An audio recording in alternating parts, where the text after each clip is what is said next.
जो पूर्ण अनुष्ठान करते हैं वो कुछ माला की संख्या बढ़ा ले, ध्यान की संख्या बढ़ा ले, योग वशिष्ठ का वैराग्य प्रकरण अथवा आश्रम के अलग अलग वैराग्य देने वाले जो पुस्तक हैं, ईश्वर की और जो सत्संग है, शमशान यात्रा की कैसेट है, उसको सुनकर फिर ध्यान में डूब जाए। अनुष्ठान के दिनों में बहुत फायदा होगा।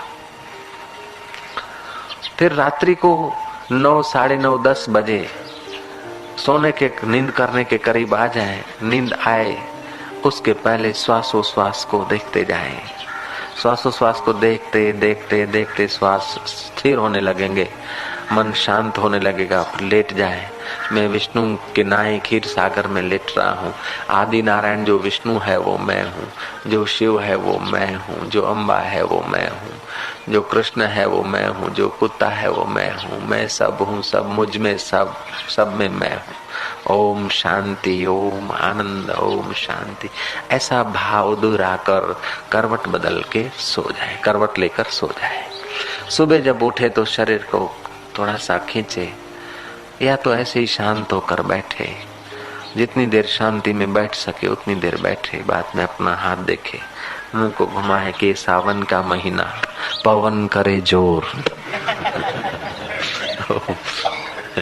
वो संसारियों का पवन नहीं, लेकिन सत्संग का पवन जोर कर रहा है, साधना का पवन जोर कर रहा है।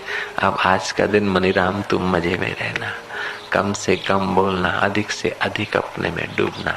तो योग वशिष्ठ ग्रंथ है तो ठीक है, नहीं तो ये ईश्वर की और विस्तार थी विराम, ऋषि प्रसाद, योग अमृत, ऐसे से जो छोटे छोटे है। तो जो भी शास्त्र हैं घूम फिर के वेदों में से ही कुछ न कुछ क्रीम लाए हैं। अपना क्या है? तो इतने इतने वेद लेके सिर पे तो हम नहीं घूम सकते, इतने इतने भागवत और रामायण लेके। लेकिन उनमें से महापुरुषों ने, जैसे समुद्र का जल खारा है, सारे शास्त्र आदमी पढ़ ले फिर भी वो शांति को उपलब्ध नहीं होगा, साक्षात्कार नहीं होगा। जैसे पूरा समुद्र को घर में लाओ फिर भी कुछ न चाय बनेगी न खिचड़ी बनेगी।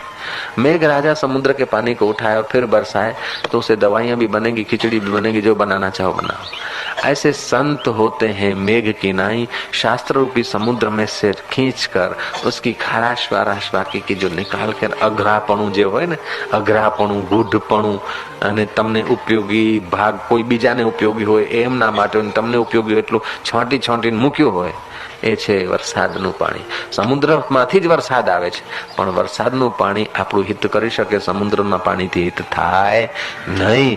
તેમ વિચાર સાગર નામના ગ્રંથમાં લખ્યું છે કે संतों के वचनों के बिना ये शास्त्र के वचन भी खारे जल के नहीं है। विचार सागर में ऐसा, विचार सागर वेदांत का लौकिक भाषा में बेजोड़ ग्रंथ है। बड़े बड़े सन्यासी भी उस ग्रंथ को समझने के लिए उत्सुक होते हैं। जिसका सौभाग्य होता है वही उस ग्रंथ को समझने के लिए टिक सकता है, बाकी के लोग बगासा खा के भाग जाते हैं। ऐसा वो ग्रंथ है विचार सागर।